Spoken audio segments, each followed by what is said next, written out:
a series of virtual sessions initiated by Takshila Educational Society to propagate diverse themes, thoughts, and perspectives. In order to facilitate better understanding of our world and its concerns, we bring articulate speakers from all walks of life on this platform to further ideas that foster learning, self-expression, and ingenuity. In today's session, author Srividhya Venkat charms the young and not so young ones through her story, The Clever Tailor, that exemplifies the adage of waste not, want not. Srividhya Venkat is a former preschool teacher, writer, and storyteller. She brings the experience of a multidimensional career path into her work to weave stories that depict the common and the unique in the world around.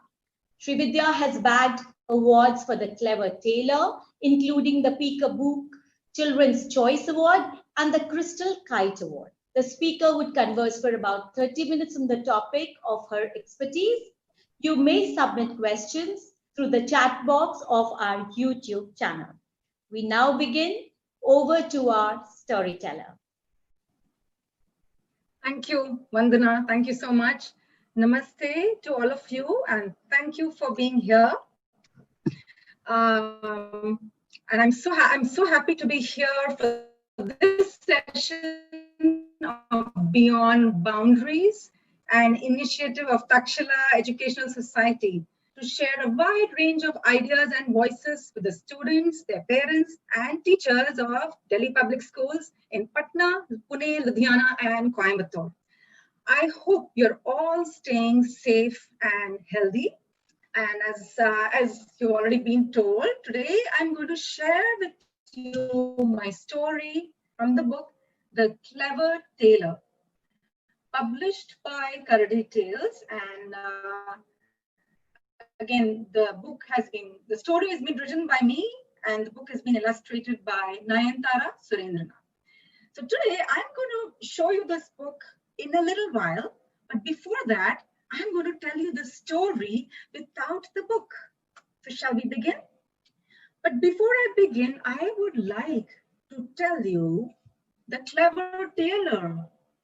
You must be knowing who a tailor is. Someone who stitches clothes. We don't really see the tailor play a main role in our lives these days, but a tailor does play a very important role. And he uses some very special tools, one of which you can see right here, and that's the sewing machine. And the other tools, of course, they use are the scissors, and a tailor also uses sewing needle. And you may have seen a sewing needle at home. So this will be my sewing needle, this will be my sewing machine, and this will be my scissors as I tell you the story. So please do participate along whenever you can. All right, so here goes, let's begin. Once there lived in a small village in India, a man named Ruparam. Ruparam was a very talented tailor. Everyone like kameez, chaniya choli, or just dresses or kurtas, anything, you name it. He was very good. And everyone praised his talent. They said, Ruparam, you have magic in your fingers. Now, Ruparam was a poor man. And although he had so much of appreciation from customers, he was unhappy because all his life he had stitched clothes for thousands of people, but not once for his own family members.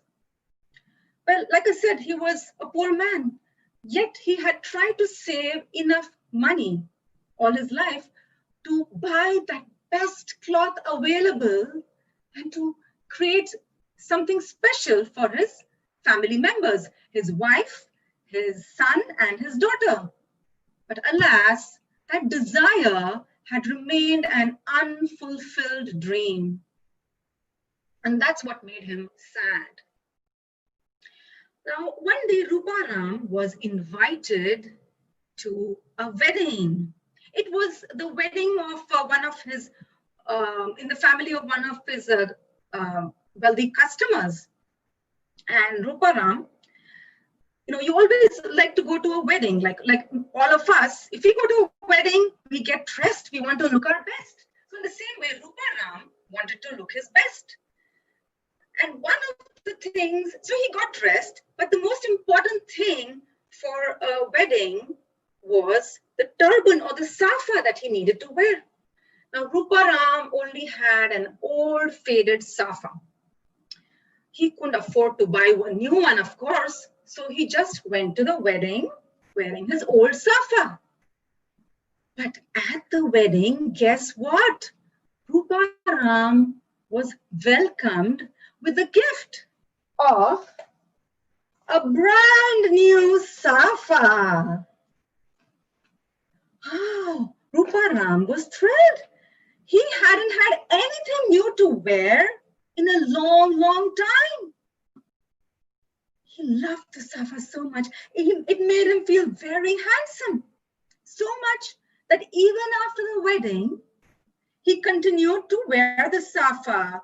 Here, he wore the safa there. He wore the safa everywhere he went. I think it's time for us to turn to some questions. Okay, I'm just going to look at the chat box here to see what we have.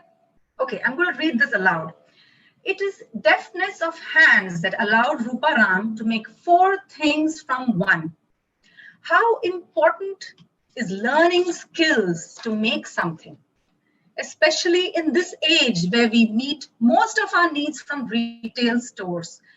What are some of these lesser opted skills that children should try to learn? Oh, these questions are so important. Okay, how important is learning skills to make something? I think it is very important. I can't think of a better example than the times we are going through right now during the COVID crisis. We are stuck at home, and we don't have access to so many things. So if our technical skills, our other even sewing skills, so many skills are being put to the test. So if an appliance goes off, how can we fix it? And for children, what are some of these lesser opted skills that children should try to learn? And these are the times when we are, I'm sure many of the children and parents are already, and teachers are already doing this. We are doing more on our own, because we don't, things like some of us are cooking, some of us are doing our laundry and ironing more than we usually do. Some of us are cleaning the house. I know I am, because we don't have people coming to help us. We don't have someone to help us cook, someone to help us clean. So these are skills anyone, even children, can learn. And this is a very basic skill that will help us go a long way, even when you're grown up. So, and this is something, like cleaning and, taking care of our personal space, our environment, our home is something that is our responsibility. So even if we don't have help, we should do what we can, how much we can. And I wouldn't say cooking with adult help only. If children are trying to do that, you must have adult supervision. Okay, moving on to the next question. Ruparam refashions the safa to make maximum use of the cloth, but this also emanates from his love for his family, with whom he wants to share whatever little he has been given. Please elaborate on this caring aspect your story illustrates. Could our little readers do something similar? An example, perhaps. Okay. Yeah, so Ruparam does, the story is about his love for his family and how he cleverly uses his skills and turns that into love for his family.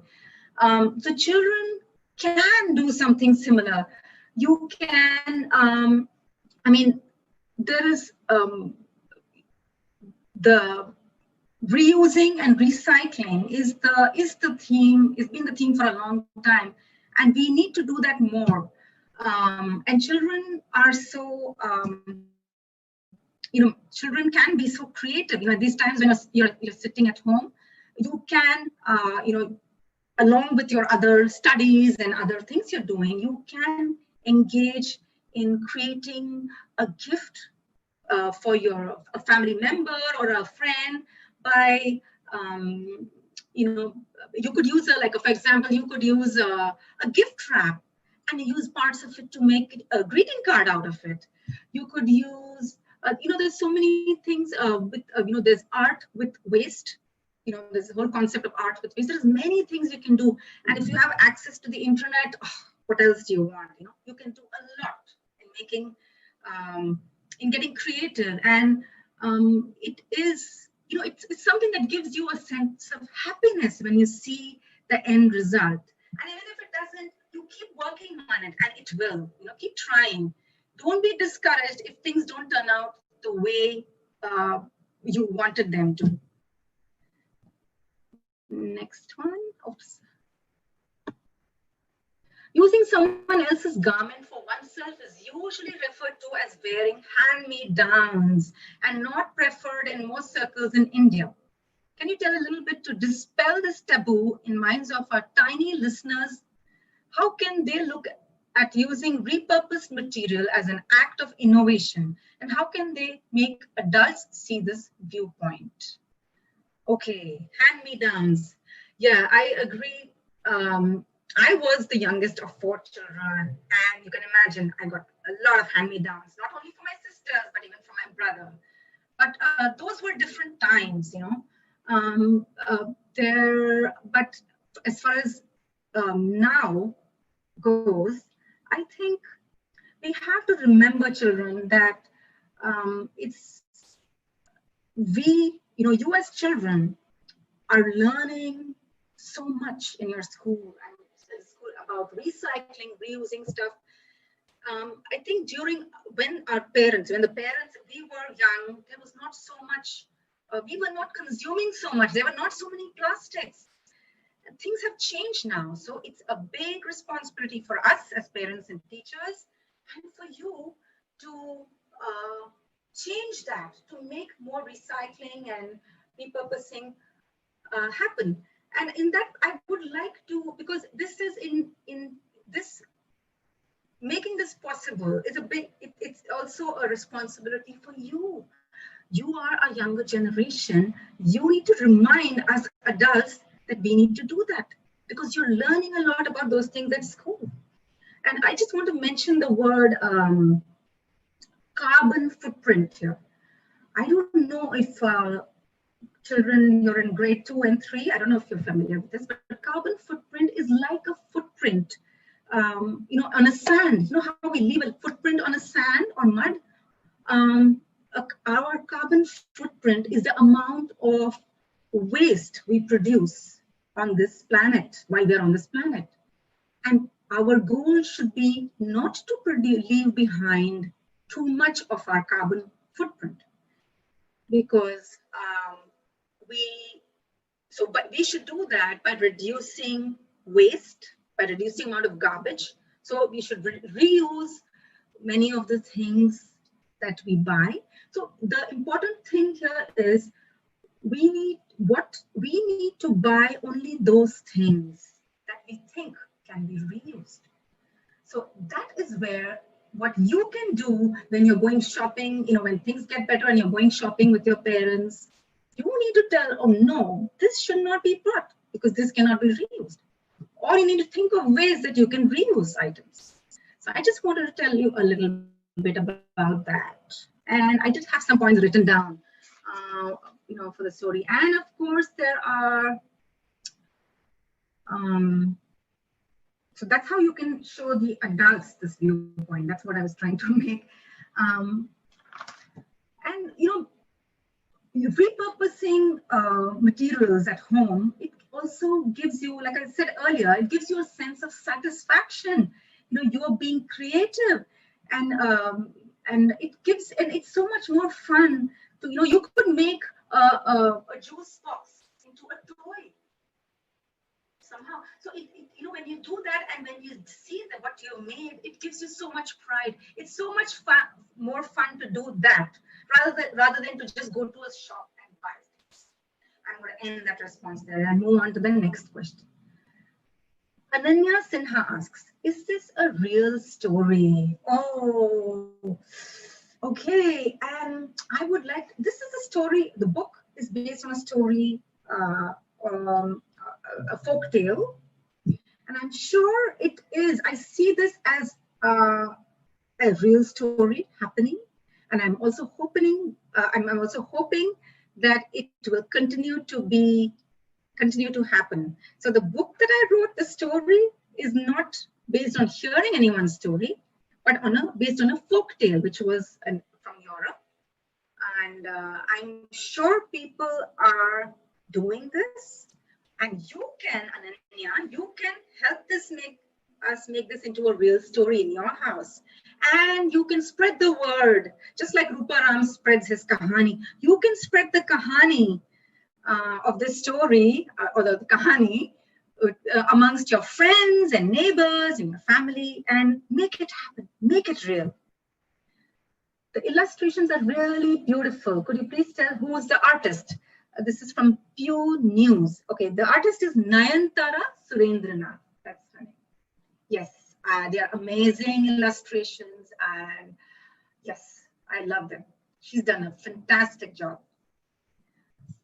Ashi Verma, can we get the e-book or e-reader? I am not sure about that at this point, but I know some of you are going to get a copy of the book from school when school reopens. Pallavi asks, what is the meaning of witty? I don't know where you came across that word, but witty means clever. Are there any other questions? Oh no, so if not, I'm just going to move on. We're going to go on to our craft. So all those who are joining me in making craft, do you have a newspaper sheet with you? I need a full newspaper sheet like this. You have a full newspaper sheet? And what we are going to do is, let me show you. We're going to put glue along the border of one half. You're going to put glue along the border of one half, and then we're going to fold it, and then we're going to stick it. So this will not open anymore. So can we do that now? I'm going to do that to my sheet, and you could do it to yours.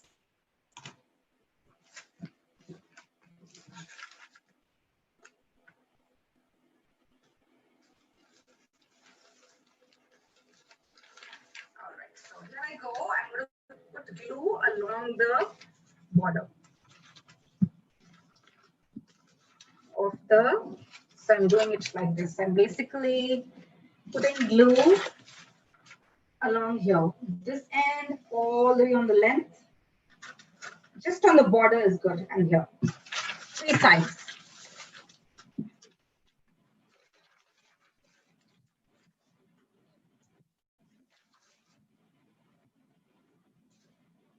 When you're done with that, I just fold it back the way it was, fold it, and then just make sure the glue sticks. So make sure it is stuck properly.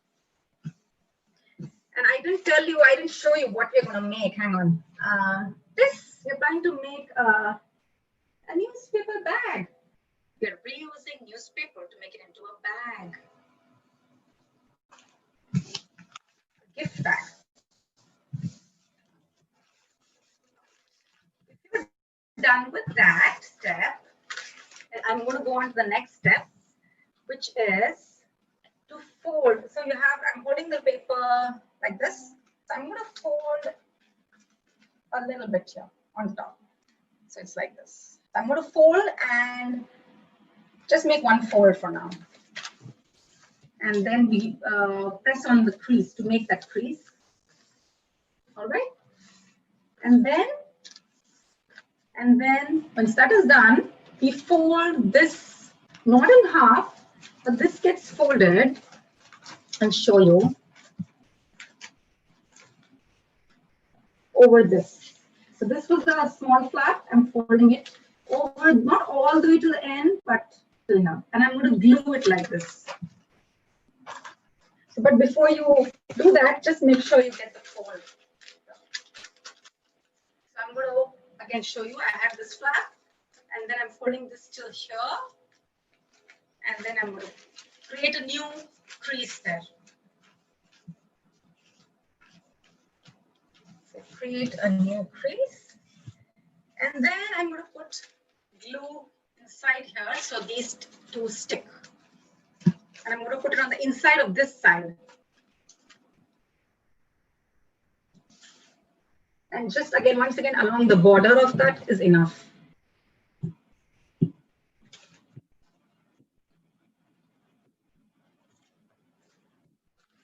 So I just put glue along right here. And then I'm going to fold it.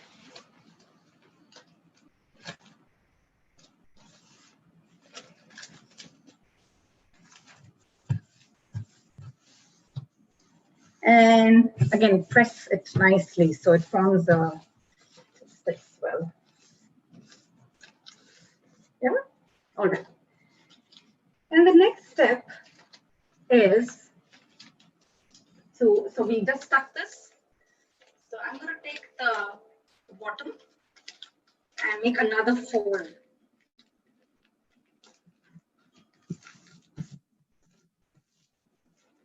So I made another fold like this, similar to the first fold we made, but this is at the bottom now. Fold it, and I will not glue it yet. No. Now this bit is a little tricky. Let me see how I can show it to you.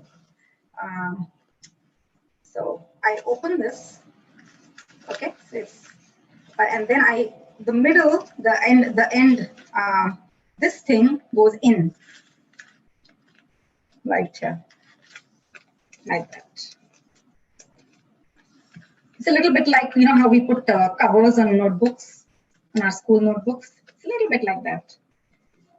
So it goes like this, yeah. And then once this is done, you make a fold here. Okay. And then you make another fold from the bottom flap comes over the top flap. And then press. And now at this stage we are going to put glue inside that outer flap and then stick. Okay, just the outer flap, just here.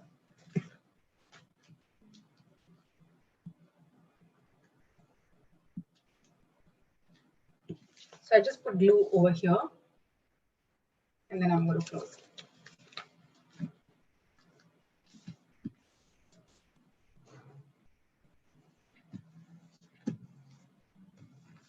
Okay, so it's like this now, and I just kind of try to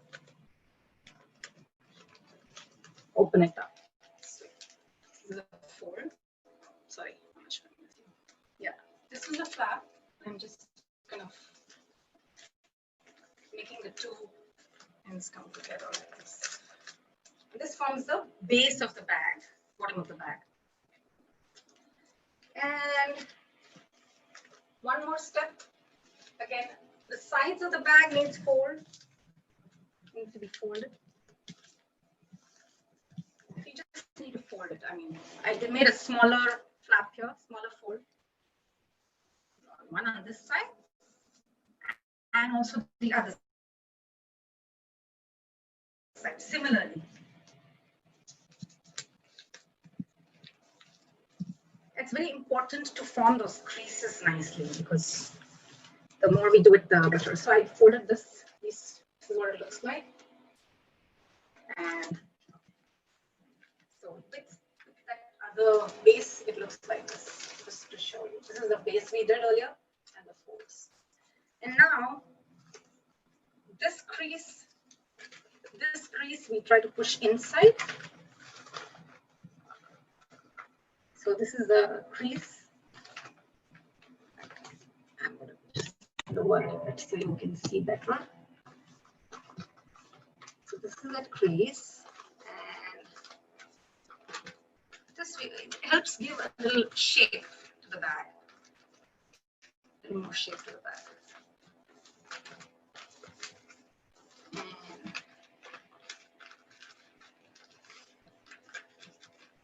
yeah, so this is one side done. And similarly with the other side. And you can put your hand inside the bag. Push that crease, this crease that's in the middle.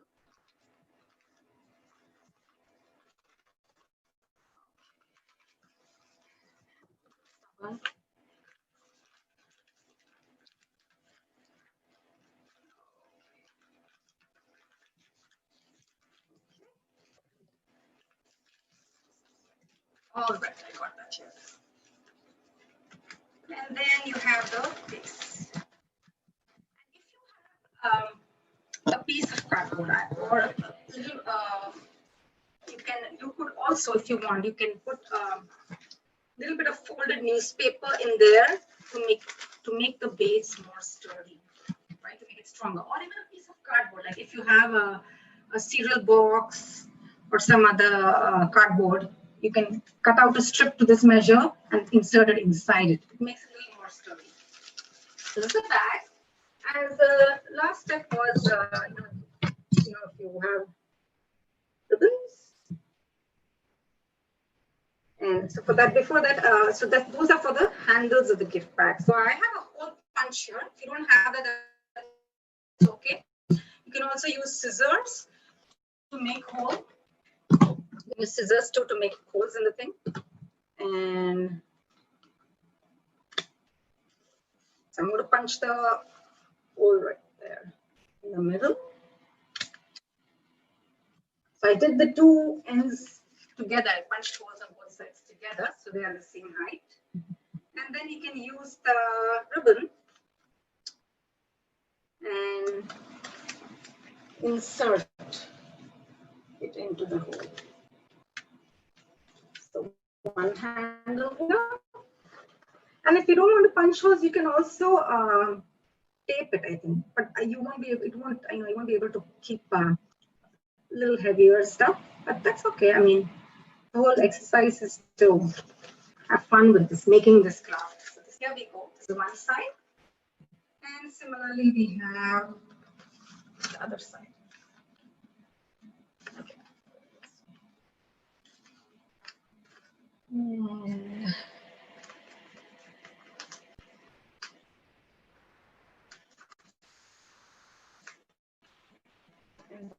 Then on the inner side, you just tie a knot to make the handle.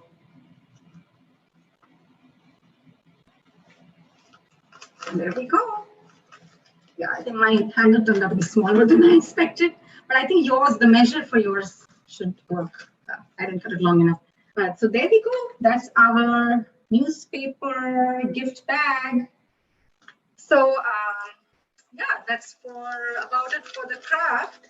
And I hope you enjoyed listening to the story and making the craft. I would, I hope you continue to stay safe and healthy, and continue to make good use of your time while you're still home. Yeah, and it's just remember, it's important to do things you enjoy, which also are eco-friendly and which help the environment. And don't forget about that carbon footprint that I told you about. It is very important that we do things in a way that harm our environment the least. We should make sure we do things which don't cause too much harm. And with this knowledge, you can going forward, you can take the world to a new ground. I mean, there's so much of pollution that has been going on all over all kinds of pollution. And children, you can do a lot to change things, you know. So it's time to tell the adults around you and to remind the adults around you to shop wisely, okay? And I want you to enjoy your time at home with your family, and also, of course, focus on your studies, and also enjoy time reading a lot of books, including the Clever Tailor. Thank you so much again, everyone. Thank you so much for joining me. I hope you will continue to stay safe and be healthy. All right, take care. Bye-bye.